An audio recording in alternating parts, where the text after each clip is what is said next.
నమస్తే అండి. నేను అపరాజిత 19. మీరు చూస్తున్నది ఏకాంబరేశ్వర ఆలయము. ఇది చెన్నైకి 72 కిలోమీటర్ల దూరంలో ఉన్న కాంచీపురంలో ఉన్నది.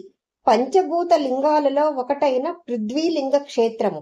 అమ్మవారు స్వయంగా ఇసుకతో శివలింగాన్ని తయారు చేసి ప్రతిష్ఠించిన పరమ పవిత్రమైన ప్రదేశము. 3000 సంవత్సరాలు పైబడిన చరిత్ర కలిగిన ఆలయము కాంచీపురం. కాంచీపురంలో అతిపెద్ద దేవాలయము. ఈ ఆలయంలో 1008 శివలింగాలను ప్రతిష్ఠించారు. ఈ ఆలయము 25 ఎకరాల సువిశాలమైన ప్రాంగణ్యంలో నిర్మించారు. 4 వైపులా రాజగోపురాలు ఉంటాయి. 192 అడుగుల అతిపెద్ద రాజగోపురం ఉంటుంది.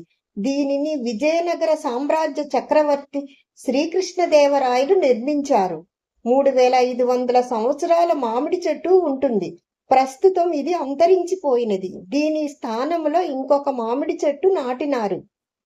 ఈ మామిడి చెట్టు 4 కొమ్మలు 4 రకాల మామిడి పండ్లను కాసేదట.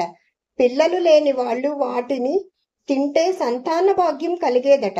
ఆ చెట్ల యొక్క మొదలును ఒక గాజు బాక్సులో భద్రపరిచినారు. మనం చూడవచ్చు.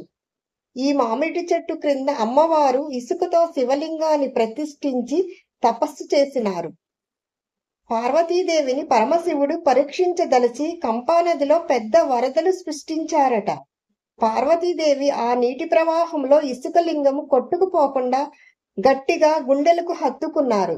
ఆ స్పర్శకు పరమశివుడు ఆనందించి ప్రత్యక్షమై పార్వతీ అమ్మవారిని వివాహం చేసుకున్నారు. ఆ అమ్మవారే కామాక్షి అమ్మవారు. ఈ ఆలయాన్ని మొట్టమొదట పల్లవ రాజులు, తరువాత చోళులు, ఆ తరువాత విజయనగర రాజులు నిర్మించారు. శ్రీకృష్ణదేవరాయల టైంలో బాగా అభివృద్ధి చెందింది. 1000 కాళ్ల మండపాన్ని శ్రీకృష్ణదేవరాయలు నిర్మించారు. ఏకాంబరేశ్వర ఆలయము తప్పకుండా దర్శించండి. ఓం నమః శివాయ. నా వీడియోస్ కనుక నచ్చితే సబ్స్క్రైబ్ చేసి, కామెంట్ చేసి, షేర్ చేయండి.